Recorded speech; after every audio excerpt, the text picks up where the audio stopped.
것이라 하는구나. 맹인들이여 어느 것이 크냐? 그 예물이냐? 그 예물을 거룩하게 하는 제단이냐? 그러므로 제단으로 맹세하는 자는 제단과 그 위에 있는 모든 것으로 맹세하며, 또 성전으로 맹세하는 자는 성전과 그 안에 계신 이로 맹세하며, 또 하늘로 맹세하는 자는 하나님의 보좌와 그 위에 앉으신 이로 맹세하느니라. 아이스 핀저 외식하는 서기관들과 바리새인들이여, 너희가 박하와 회향과 금체의 11조는 들이되 율법에 더 중한 바 정의와 긍휼과 믿음은 버렸도다. 그러나 이것도 행하고 저것도 버리지 말아야 할지니라. 맹인된 인도자여, 하루살이는 걸러내고 낙타는 삼키는도다. 아이스 찜저 외식하는 서기관들과 바리새인들이여, 잔과 대접의 겉은 깨끗이 하되 그 안에는 탐욕과 방탕으로 가득하게 하는도다. 눈먼 바리새인이여, 너는 먼저 안을 깨끗이 하라. 그리하면 겉도 깨끗하리라. 아이스 찜저 외식하는 서기관들과 바리새인들이여, 회칠한 무덤 같으니 겉으로는 아름답게 보이나 그 안에는 죽은 사람의 뼈와 모든 더러운 것이 가득하다. 이와 같이 너희도 겉으로는 사람에게 옳게 보이되 안으로는 외식과 불법이 가득하다. 아이스 찜저 외식하는 서기관들과 바리새인들이여, 너희는 선지자들의 무덤을 만들고 의인들의 비석을 꾸미며 이르되, 만일 우리가 조상 때에 있었더라면 우리는 그들이 선지자의 피를 흘리는데 참여하지 아니하였으리라 하니, 그러면 너희가 선지자를 죽인 자의 자손임을 스스로 증명함이로다. 너희가 너희 조상의 분량을 채우라. 뱀들아, 독사의 자식들아, 너희가 어떻게 지옥의 판결을 피하겠느냐? 그러므로 내가 너희에게 선지자들과 지혜 있는 자들과 서기관들을 보내매 너희가 그 중에서 더러는 죽이거나 십자가에 못 박고 그 중에 더러는 너희 회당에서 채찍질하고 이 동네에서 저 동네로 따라다니며 박해하리라. 그러므로 의인 아벨의 피로부터 성전과 제단 사이에서 너희가 죽인 바라꺄의 아들 사가랴의 피까지 땅 위에서 흘린 의로운 피가 다 너희에게 돌아가리라. 내가 진실로 너희에게 이루노니 이것이 다 이 세대에 돌아가리라. 예루살렘아, 예루살렘아, 선지자들을 죽이고 내게 파송된 자들을 돌로 치는 자여, 암탉이 그 새끼를 날개 아래에 모음같이 내가 내 자녀를 모으려 한 일이 몇 번이더냐. 그러나 너희가 원하지 아니하였도다. 보라, 너희 집이 황폐하여 버려진 바 되리라. 내가 너희에게 이르노니 이제부터 너희는 찬송하리로다. 주의 이름으로 오시는 이여 할 때까지 나를 보지 못하리라 하시니라. 오늘 이 말씀을 가지고 하나님의 진노, 화를 피하십시오 라는 제목으로 말씀을 같이 나누겠습니다. 오늘 이 말씀은 23장의 지난 주일에 전반부를 12절까지 다뤘고요. 13절서부터 이제 오늘 39절까지. 오늘 본문은 23장 1절에서 말씀하고 있는 대로 누구에게 말씀하고 있냐 하면 예수께서 무리와 제자들에게 말씀하여 이르시되 라고 이렇게 말씀해 주고 있습니다. 대상이 누구라고요? 무리들과 제자들에게 말씀하고 있다고 이렇게 주고 있습니다. 제자들은 서기관과 바리새인들에게 해당되어지지 않기 때문에 제자들은 이 말씀을, 예수님이 하시는 말씀을 어떻게 들었을까요?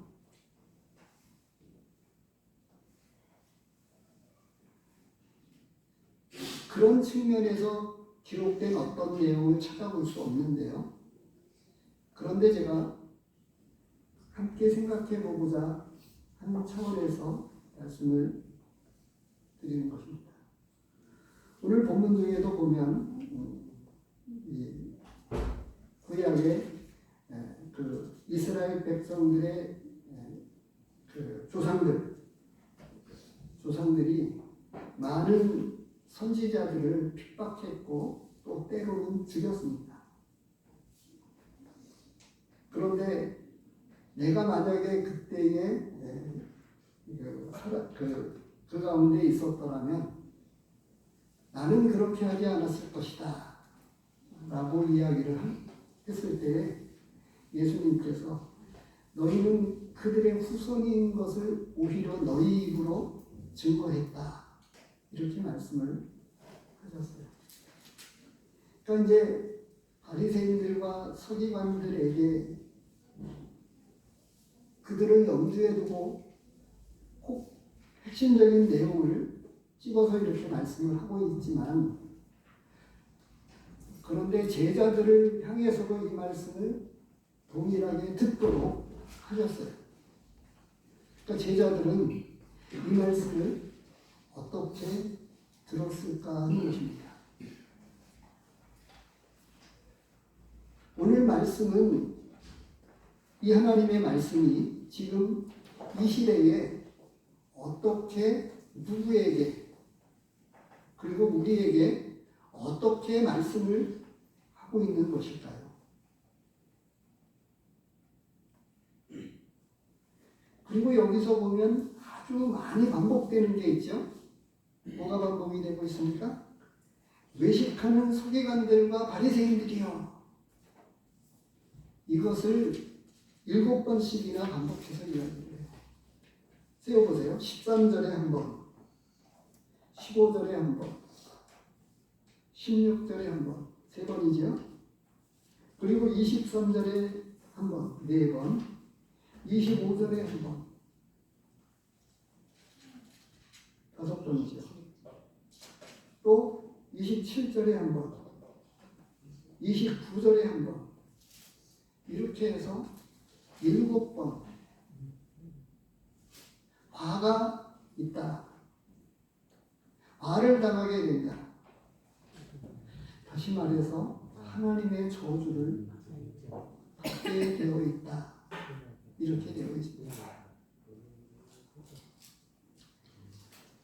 행여나 그 하나님의 백성이라고 진짜 믿는 성도라고 생각하는 분들을 입장에서 이렇게 생각을 해보면 제가 그렇게 생각을 해봤던 거예요. 그건 뭐냐면 이런 말씀을 가운데에서 그냥 그들은 어차피 지옥 가게 되어 있는데 왜 조목조목 따져가지고 이렇게 꼬집어서 말씀을 하고 있느냐라고 하는 거예요.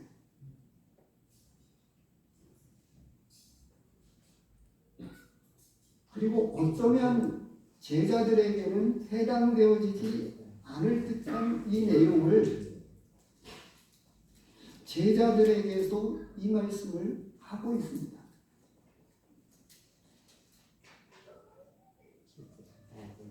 오늘 그래서 저는 제목을 하나님의 진노, 화를 피하십시오 라고 이와 같이 말씀해드렸습니다. 오늘 혹시 그 주보에 실려있는 간증을 읽어보셨습니까? 간증을 읽어보시기 바랍니다.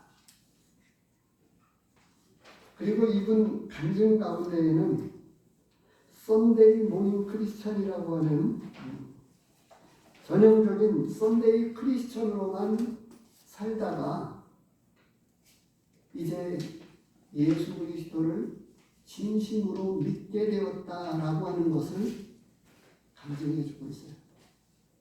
그래서 제목은 거듭남의 은혜를 선물 받다.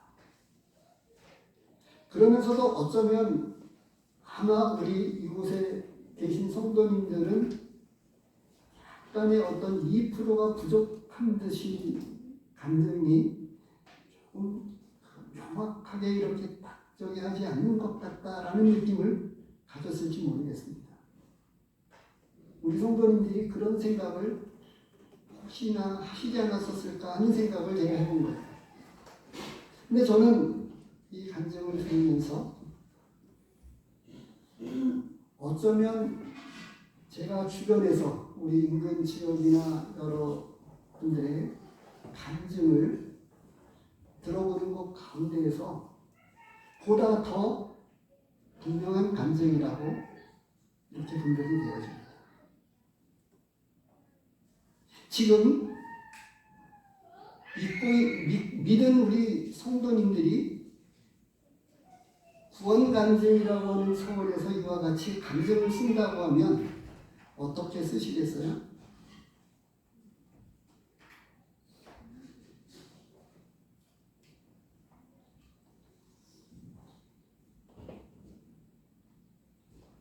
어쩌면 우리는 매주 우리가 드리고 있는 이 성찬 예배는 복음 집회보다 더 진한 복음 시간이라고도 말씀드릴 수 있어요. 왜냐하면 여기에는 우리 특별히 참여하고 있는 형제님들의 더 구체적이고 진한 간증이 담겨져 있기 때문에 그렇습니다. 전에 그런 말씀을 드렸는데요. 그래서 우리는 제3자가 들을 때, 제3자가 우리의 예배 가운데 참여할 때, 왜 저 사람들은 예수님의 십자가를 그토록 믿지 못하고 있는가? 예수님의 죽음에 대해서, 예수님의 고통에 대해서, 예수님의 부활과 그리고 예수님 그분 자신에 대해서 왜 그토록 목마르게 감사하고 찬양하고 있을까? 이런 생각이 진짜 믿지 않는 분들이 이런 생각이 들 만큼인가라고 하는 생각에 관해서 제가 말씀을 드린 적이 있습니다. 근데 오늘 본문에 보면 첫 번째로 하시는 말씀이 뭐냐면 당시에 이분들은 종교 지도자들이었습니다. 그래가지고 첫 번째와 두 번째는 같이 연결이 되어 있어요. 13절과 15절이 따로따로 말씀을 하시는데 그런데 그 내용상 같이 연결이 되어 있습니다. 어떻게 되어 있어요? 바리새인들이 하나님의 말씀을 맡아가지고 있습니다. 그런데 자신도 천국에 들어가지 않고 사람들도 들어가지 못하게 하는 거예요. 자신도 들어가지 않고 남들도 들어가지 못하게 하고 있다고 첫 번째에서 지적하고 있는 거예요. 두 번째는 같은 내용인데 조금 색다르게 이야기를 해요. 어떻게 해요? 교인 한 사람을 얻기 위해서 애를 쓰다가 한 사람을 얻으면 자신보다 더 지옥 자식이 되게 한다.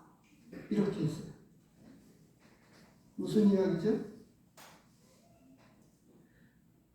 그래서 교회를 잘 선택해야 되는 거예요. 왜냐하면 더러는 믿지 않는 사람들이 그런 이야기를 하는 이야기를 곧잘 들었어요. 그거는 교회 가면 헌금 때문에 마음의 부담이 크다. 혹은 헌금 때문에 교회를 못 나가겠다. 이런 이야기를 하는 거예요. 그리고 교회 나가서 제일 먼저 하는 거가 언제나 헌금 많이 해서 11조를 드리면 하나님께서 축복하신다. 이런 이야기서부터 시작한다고 하는 이야기를 하시는 분들도 있으셨습니다. 그래서 교회가 다 교회인데 그럼에도 불구하고 그 교회는 교인 한 사람을 늘리는 것에 어떤 사람은 교회가 회사보다 더하다, 주식회사보다 더하다라고 하는 이야기까지 했습니다. 그래서 얼마큼 사람들이 많이 모이고 있느냐라고 하는 것에 초점을 많이 맞추고 있어요.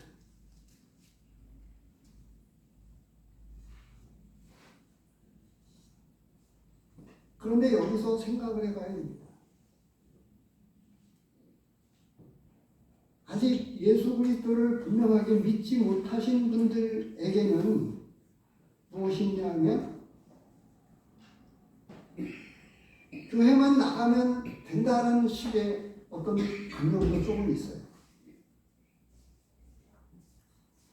이것도 필요합니다. 우리 먼저 믿은 성도님들에게는 뭐가 있냐면요.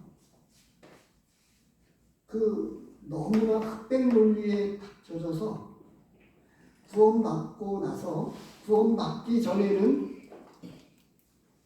다 잘못됐다고 이야기하는 거예요. 복음을 못 들었다고 이야기를 하고 또 복음을 전하지 않는 것이라고 이야기를 하고 아닙니다. 말씀 가운데 보면 어떻게 말씀이 되고 있냐 하면 복음이 가리웠으면 망하는 자들에게 가리웠다 이렇게 되어 있어요. 그래서 하나님은 나의 영혼을 돌아보시면서 불쌍히 여기셔서 율법 가운데 깊이 젖어들어서 죄인인 것을 깨닫도록 그리고 많은 생활들을 통해서 교회를 통해서 밭갈이 작업을 하시는 거예요. 그러시다가 때가 되었을 때 어떤 말씀들을 통해서 성령의 역사로 말미암아 구원받게 하셨다고 하는 거예요. 그래서 구원받기 전과 후가 분명한 경우도 있지만 그것이 불분명한 경우도 있어요. 근데 이분 교보에 실려져 있는 분의 감정을 들어보십시오. 어떻게 되어 있죠? 과거를 부정하지 않아요. 그런데 천만다행스럽게도 제자훈련을 하면서 썬된 크리스찬으로 살다가 이제는 진짜 하나님 중심, 교회 중심의 삶으로 내가 바뀌어졌다. 이렇게 이야기를 하고 있는 거예요.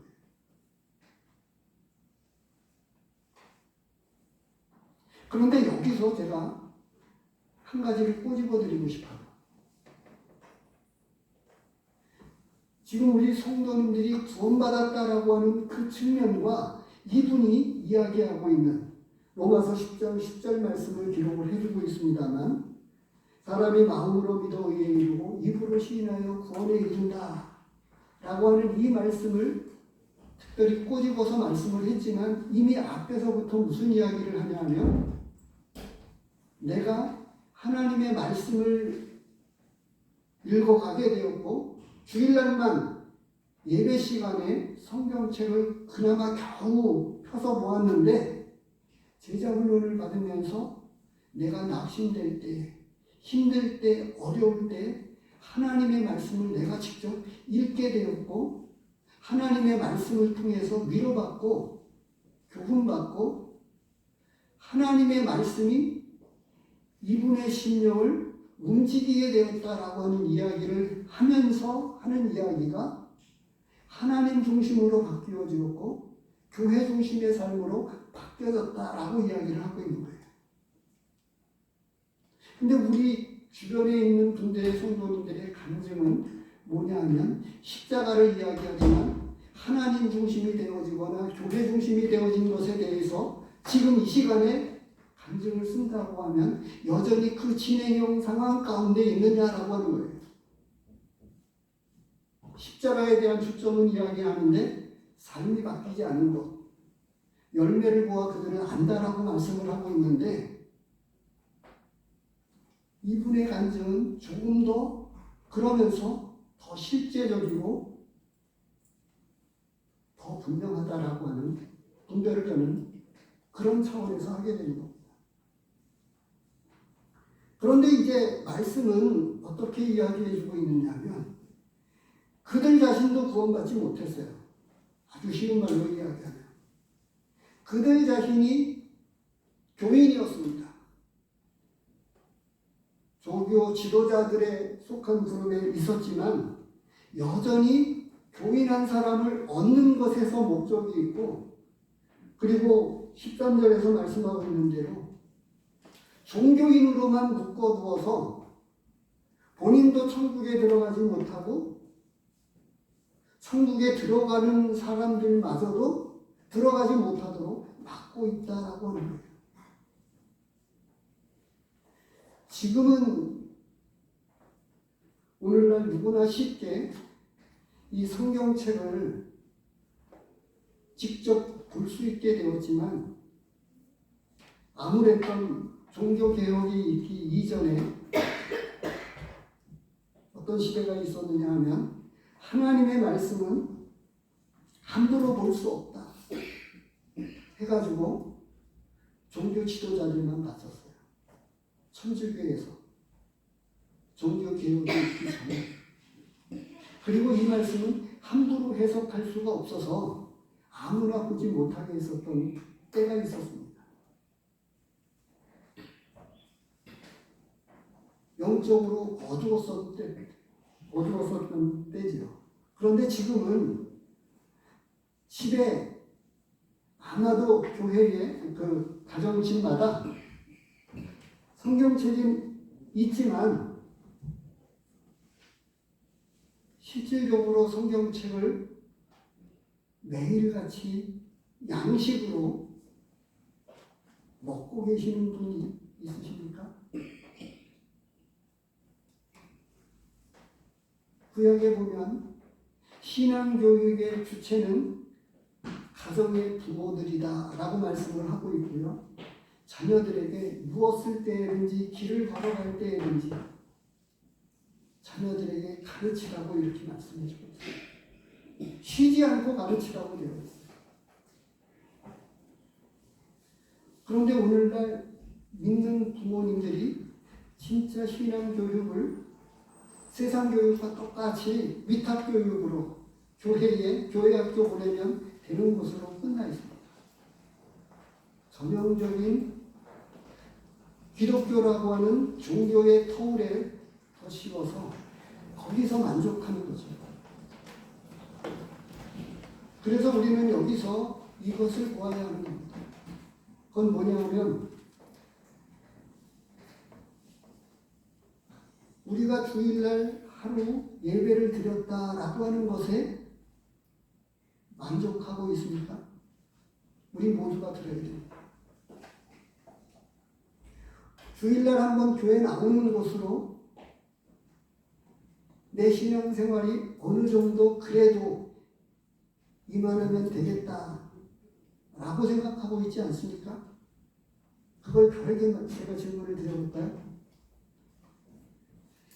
우리 성도님들이 주일날 교회 안 오면 뭔가 찜찜하지 않아요? 그런데 반대로요. 일주일에 한 번 성경책 한 번 안 지져가고 주일날 안 나오는 것만큼 찜찜한 신앙적 양심에 우리 성령님의 근심의 소리를 듣고 있느냐라고 하는 거예요. 이것이 없다면 종교 생활을 하는 겁니다. 교회는 단순하게 윤리의 말씀, 도덕적인 이야기를 하는 것이 아닙니다. 사람들에게 영혼에 필요한 영혼에 필요한 아주 핵심적으로 이야기하면 천국에 관한 이야기를 하고 있는 거예요. 또 다르게 이야기하면 우리 영혼에 관한 문제들을 말씀해 주고 있는 거예요. 그래서 하나님의 말씀을 가지고 설교자가, 목사님들이 자기 사상이나 자기 생각을 가지고 이야기하는 게 아니라 흔히 그런 이야기를 하죠. 제가도 그런 생각을 조금 갖고 있습니다. 틀렸다고는 생각은 안 하는데 조금은 깊이 생각해 볼 필요가 있다라고 하는 차원에서 제가 말씀을 드리는 거예요. 교회에 대한 이야기를 내가 생각하고 있는, 그리고 배운 것들을 통해서 교회는 이러한 것입니다 라고 해가지고 여기저기서 짜집기를 하게 되면 내 생각의 범주를 벗어나지 않습니다. 그런데 제가 오늘 본문에서 읽은 것처럼 본문에서 말씀하고 있는 그 내용을 강조하고 말씀에서 그 말씀이 무슨 말씀을, 하나님의 말씀은 무엇을 말씀해 주고 있는가를 하나님의 말씀에서 찾아내고 드러내게 하는 일들을 해야 하는 것이 설교자들이 해야 하는 일 중에 가장 핵심적인 일입니다. 목사님들이 해야 되는 많은 일들이 있지만 가장 핵심적인 일들은 하나님의 말씀을 전하는 거예요. 그런데 하나님의 말씀을 전하는데 내 생각을 가지고 주로 이야기한다 라고 하면 문제가 있는 거죠. 그래서 여전히 본인도 천국에 들어가지 않고 천국에 들어가는 사람들만 모아서 만족하고 기뻐하고, 그래서 교회에 관한 문제들을 세상 뉴스에 퍼뜨려서 보도가 되는 많은 이야기가 있죠. 어떤 교회에 보니까 몇몇 명 모이는 교회인데 이렇게 보도하고 있는 거예요. 대통령의 그 어떤 저기보다 더 목사님들의 의전을 출근하는 거에 대해서 어디를 통과했습니다. 이런 보고가 나오고, 이런 것을 뉴스로 보도된 것을 제가 보았습니다.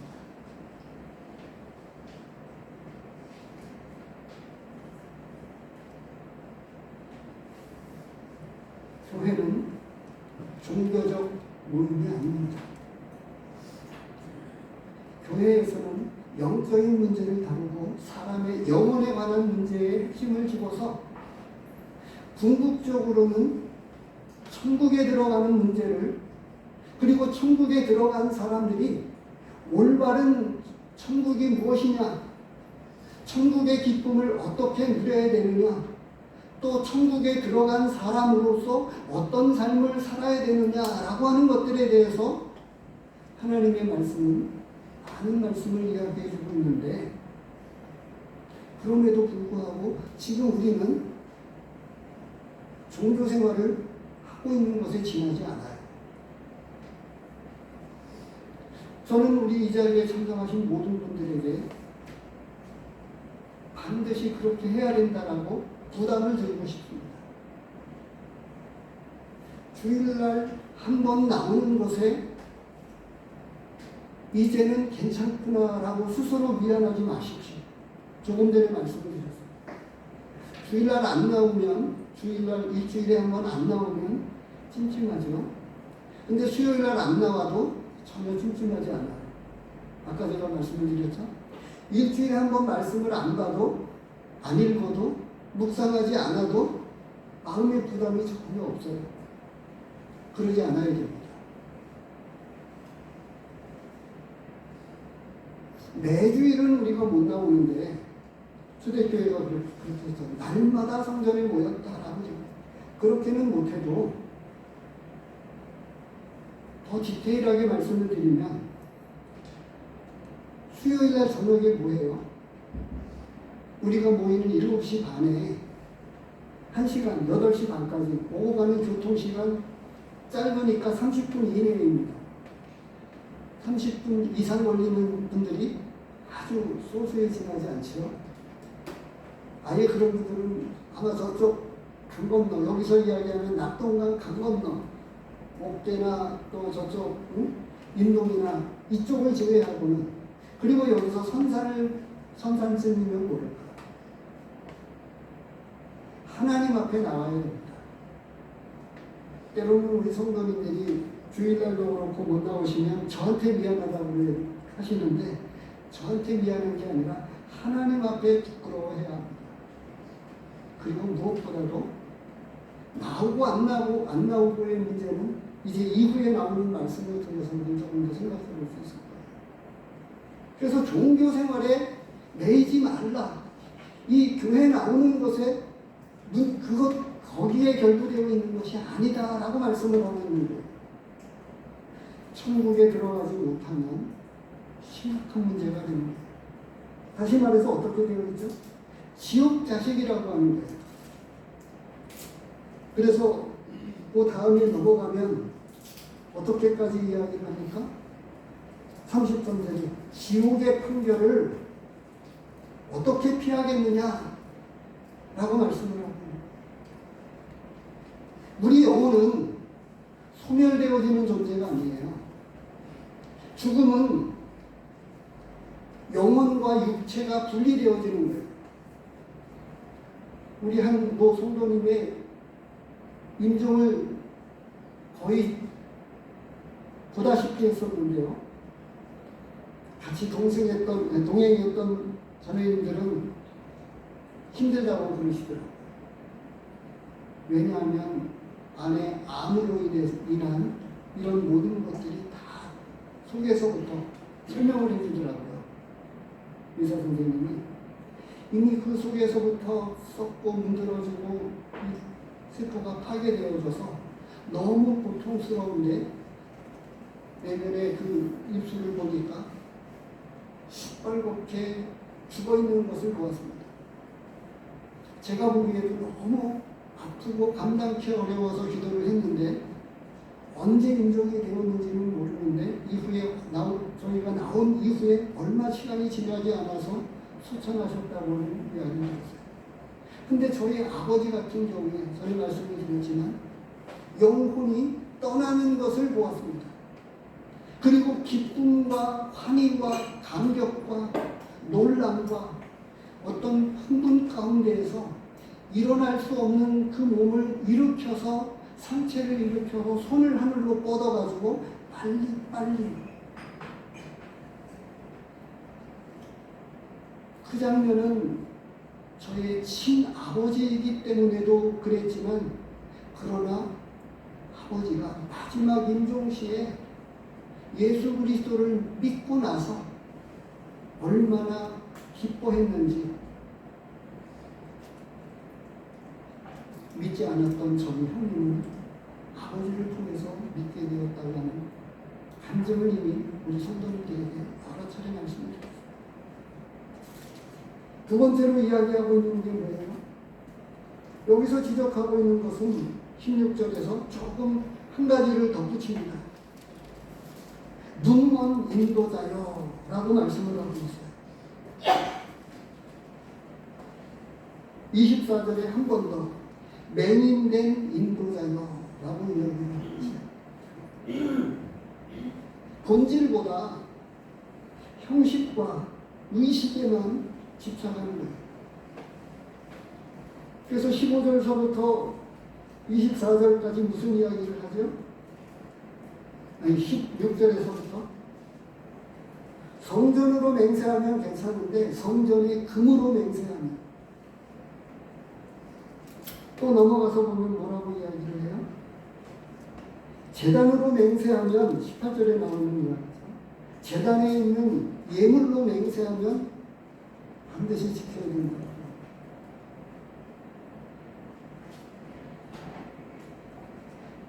교회에서 헌금을 지나치게 강조하고 부담을 지우는 것은 하나님의 말씀에서 많이 잘못되어 있습니다.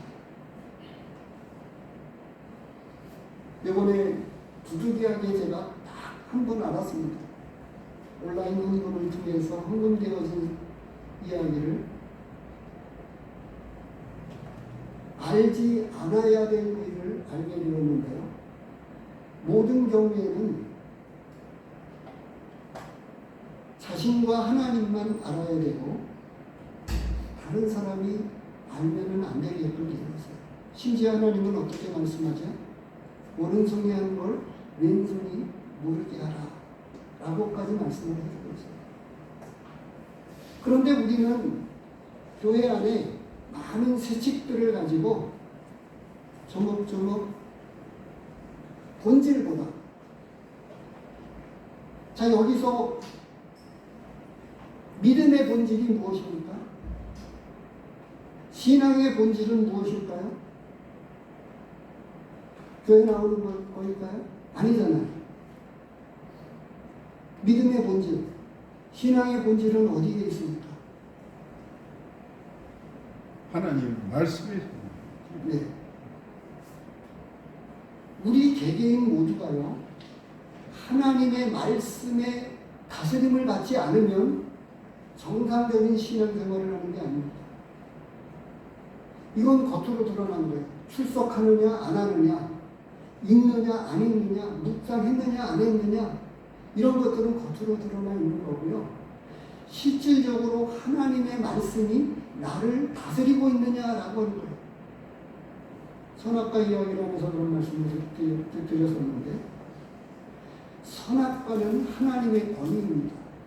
하나님의 말씀입니다.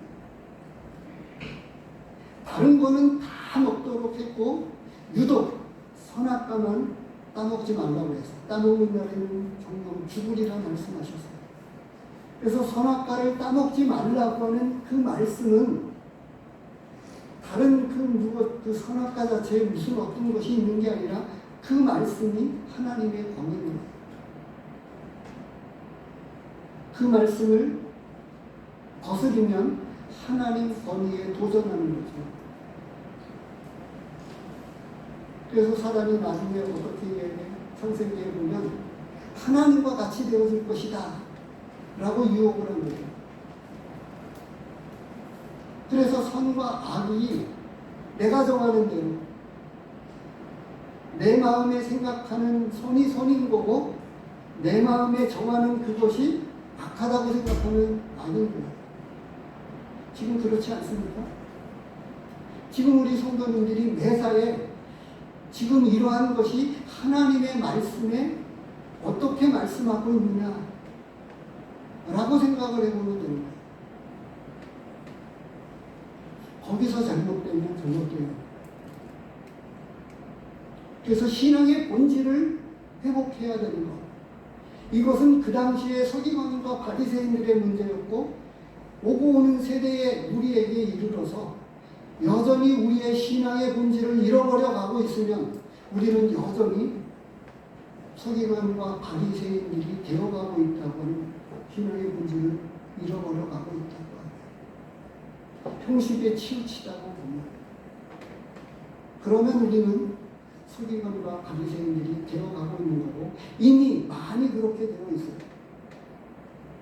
신앙생활은 주일날 겨우 교회 나와서 예배를 드리는 것으로 거의 버렸잖아요. 이것이 신앙의 본질일까요? 아니잖아요. 신앙의 본질을 당시에 잃어버려서 성전으로 맹세하면 문제가 없는데 성전의 금으로 맹세하면 문제가 돼요. 눈에 보이는 이런 것들이 되어야만 만족하고 그 나머지는 묻어두는 거예요.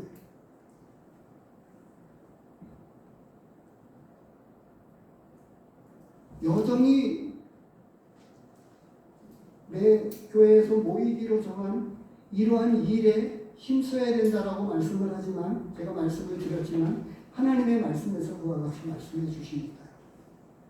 그런데 문제는 제일 중요한 건 지금 구체적으로 말씀을 드립니다. 내 삶 구석구석에서 하나님의 말씀에 의해서 내가 다스림을 받는 것. 하나님의 권위가 내 삶에 머물러 있어서 하나님의 권위 앞에 순종하고 따라가는 것. 이 삶이 없으면 가짜라고 하는 거예요. 진짜를 잃어버려가고 있기 때문에 문제가 심각해집니다. 그런 문제가 나중에 어떻게 되어지냐? 교회 문제가 되는 거예요. 들려오는 소식을 일일이 다 성도님들에게 알리지 못하고 있지만 교회에서 어떤 치리에 관한 문제가 올 때마다 안타깝습니다. 근데 그 내면의 그 깊은 문제들을 들여다보면 어떤 문제냐? 우리 신앙의 본질이 너무 많이 잘못되어 있어서 문제가 심각하다고 합니다. 구원받았다고 이야기는 하는데 너무 많은 엉터리인 거예요. 그래서 제가 조금 전에 구체적으로 언급한 거예요. 한 가지를 제가 꼬집은 겁니다. 주일날 안 나오면 찜찜한데 하나님 말씀 안 읽고 아무런 찜찜함이 없는 거예요. 마음의 부담감을 전혀 못 느끼고 있는, 성령의 부담을 느끼지 못하고 있다고 하면 영적인 문제를 문제로 느끼지 않는, 여기서부터 영적인 문제는 아주 심각해지는 거죠. 그래서 이 16절과 23절에서 이야기하고 있는 이 두 가지는 또 여전히 같은 건데, 이 인도자들이 잘못되어져서 본질을 잃어버리고 형식과 외식적인 것들에 치우쳐가지고 잘못되어 있는 것을 꼬집었습니다.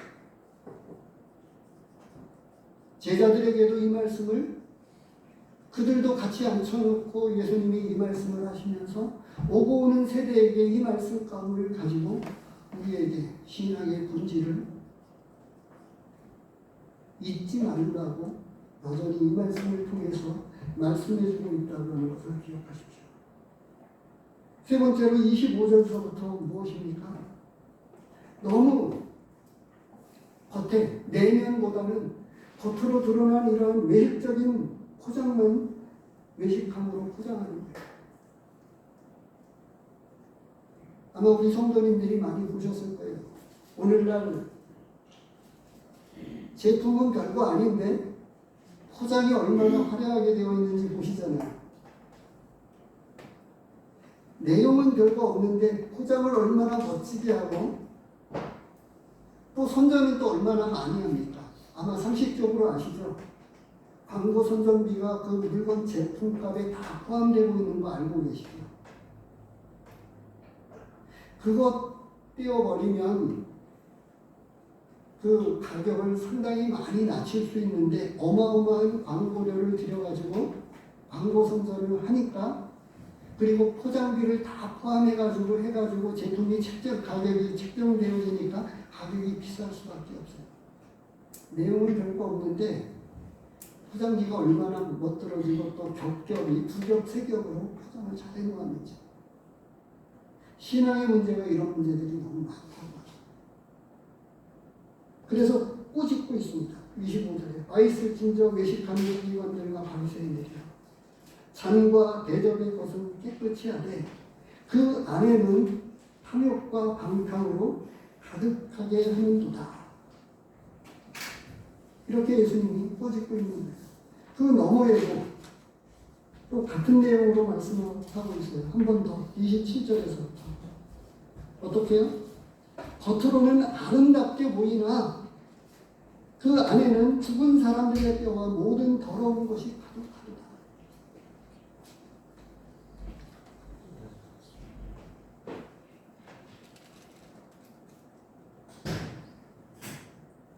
(1년이) 지났죠. 어디죠? 삼각지에서 일어난 사고. 근데 무엇 때문에 젊은이들이 거기에 모였죠? 네, 할로윈데이라고 하는. 지금 애들 초등학생들 만났는데 그날 축제 간다고 아이들이 들떠가지고 이야기하는 걸 들었어요. 초등학교 학생들이 픽업을 해주는데 애들끼리 그 얘기를 하더라고요. 저도 그런 날이 있는지도 몰랐는데 아마 이곳에 계신 분들은 아마 지금 아이들이 이야기하고 그 당시에 1년 전에 일어났었던 이런 참사 사건이 한 건데 이거 도대체 무슨 날이냐.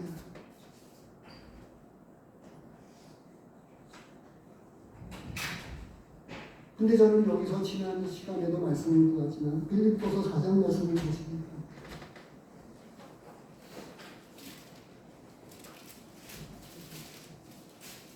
8절에서부터요.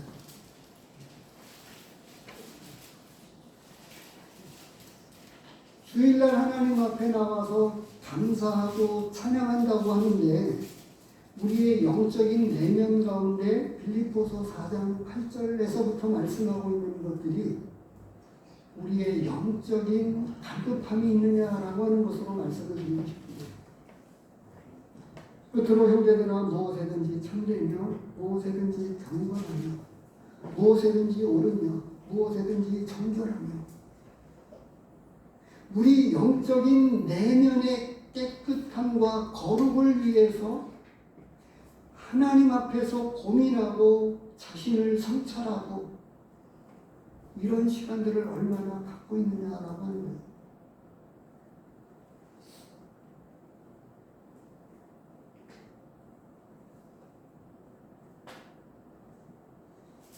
이미 거룩함을 입었다고 여기서 지금 조목조목 죄를 꼬집는 이러한 문제에 대해서 내 죄는 다 용서받았으니까 라고 해가지고 죄에 대해서 민감성이 없는 것이 아닌지 생각을 해보는 거예요.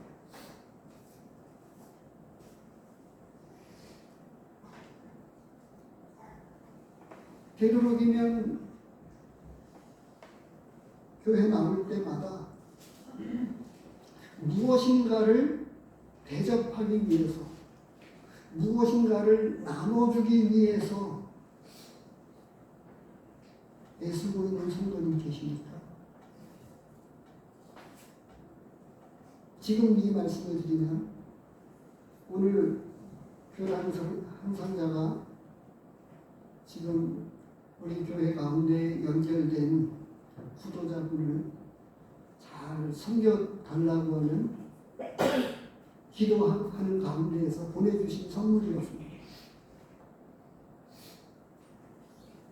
그것만이 아니고 실질적으로 많은 기도와 후원을 하고 계신 분이 있습니다. 이번에 장로 수양에 참석해서 어느 교회 일꾼이 그런 이야기를 하시더라고요.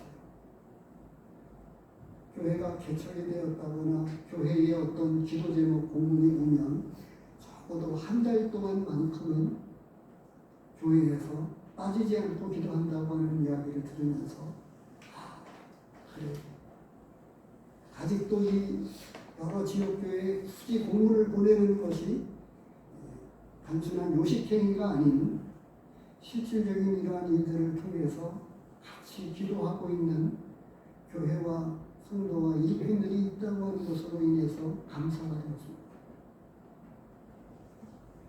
다시 말씀을 들어오면 우리 성도님들은 이 영적인 거룩함을 위해서 얼마나 마음을 기울이고 있습니까?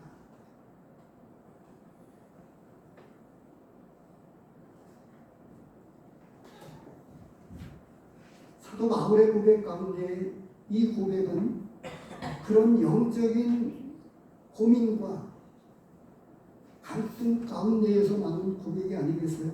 나는 죄인 중에 괴수로다. 나는 날마다 죽노라. 라고 하는 이 고백 가운데에는 내면에 아직도 고쳐지지 않은 계속해서 생성되어지는 이 영적인 쓴뿌리, 죄의 쓴뿌리를 궁극적으로는 십자가 통해서 이기게 해 주셨지만 사도 바울은 이 영적인 깊은 내면의 갈등과 고민과 하나님 앞에서의 그런 깊은 탄식 가운데에서 그 고백이 나온 게 아니겠어요?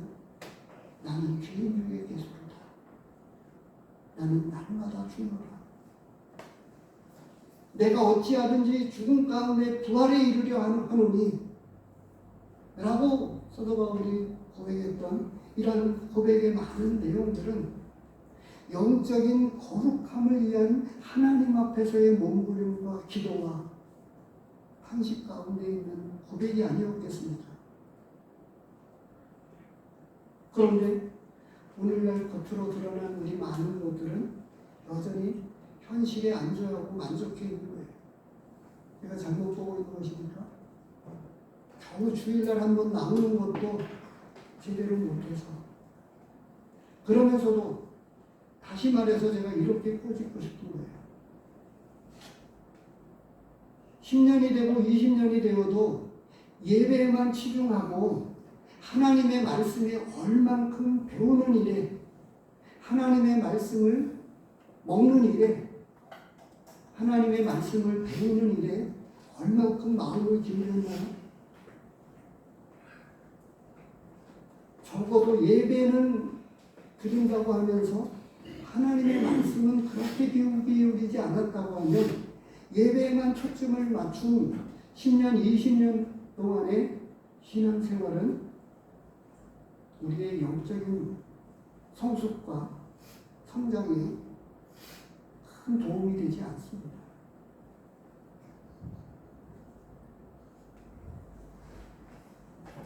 끝으로 무엇을 이야기하고 있죠?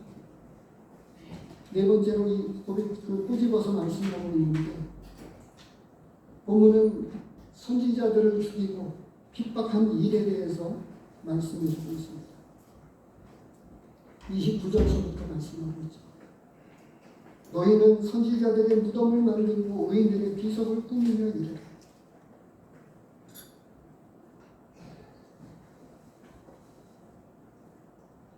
그리고 34절에 보면 너희 회당에서 채찍질하고 이 동네에서 저 동네로 따라다니며 박해하리라.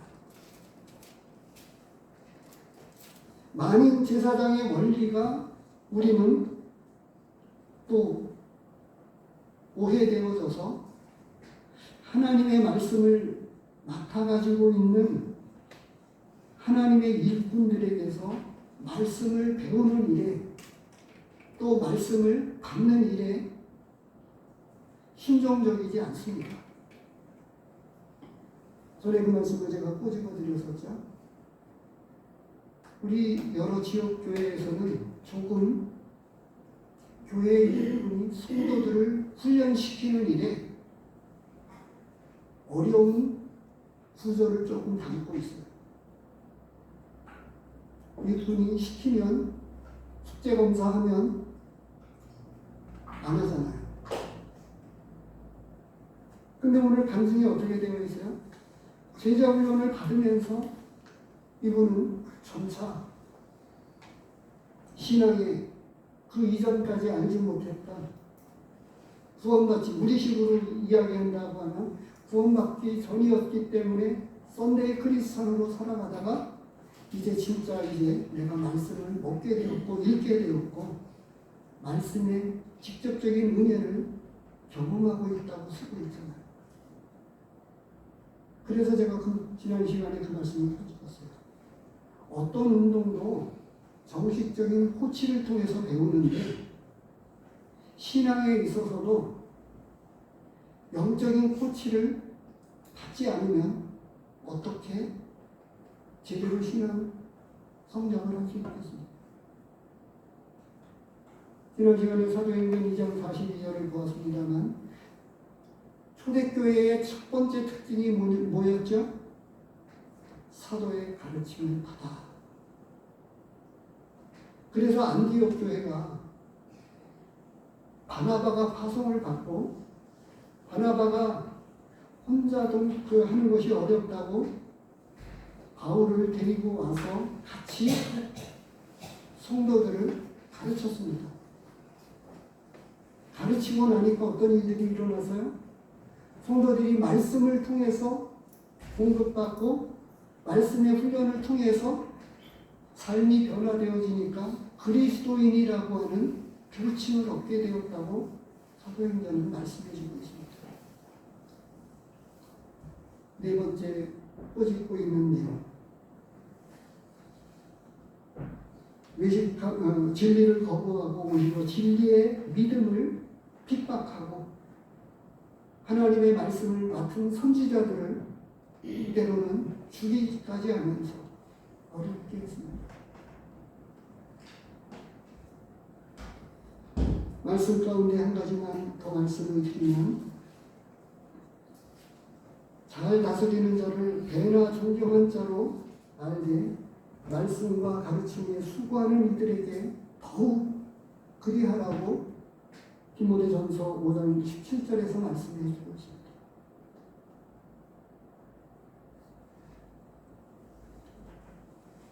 제가 말하는 게 아니고 하나님의 말씀에서 그렇게 말씀해 주고 있기 때문에 하나님의 말씀 앞에 아까 말씀을 드렸던 말씀의 언약에 순종해 나가고 그리고 맡겨진 이 말씀을 맡은 일꾼들이 가르치는 대로 순전하게 배울 때에 우리의 신앙 성장과 성숙은 있습니다. 그런데 문제는 이들이 바리새인들과 서기관들은 진리의 말씀을 옳게 전하는 자들을 오히려 핍박하고 자기들이 지금도 오늘날 정통이 아닌 거예요. 왜냐하면 앞에 보았던 내용대로 무엇이죠? 진짜가 아닌 거예요. 내용은 잘 포장되어져서 종교 지도자라고 이렇게 불려지고는 있는데 그런 분들이 지금 많이 있다고 합니다. 그래서 성경적인 하나님의 일꾼은 영혼들을 섬기고 진짜 섬기는 사람들입니다. 교회 안에 여전히 어떤 직분 그 자체에 있는 게 아니라 섬기는 사람들이 진짜 일꾼인 거예요.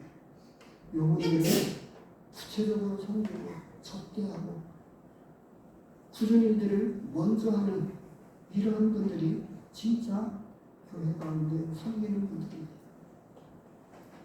끝으로 결론적으로 우리에게 말씀해주고 있어요. 37절에서부터 한마디로 이야기하면 하나님의 부르심에 응답하라고 하는 겁니다.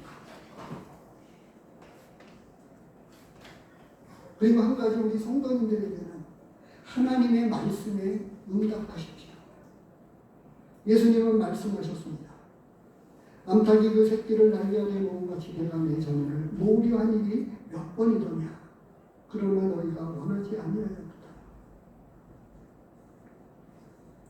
하나님은 지금도 영혼들을 부르시고 찾고 계십니다. 이사야서 한 말씀을 보고 마치도록 하겠습니다. 1장 18절 말씀을 우리 김대성 형제님 읽어주시면 감사합니다. 이사야서 1장 18절입니다.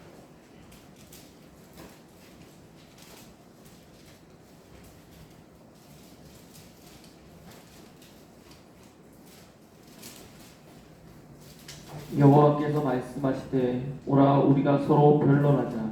너희의 죄가 조홍 같을지라도 눈과 같이 휘어질 것이요 진홍같이 붉을지라도 양털같이 희게 되리라. 예. 하나님은 지금도 하나님을 알지 못하는 사람들을 향해서 이와 같이 오라! 라고 부르시고 계십니다. 우리 성도님들에게는 각자에게 하나님이 말씀을 주셔서 이 말씀하고 있어요.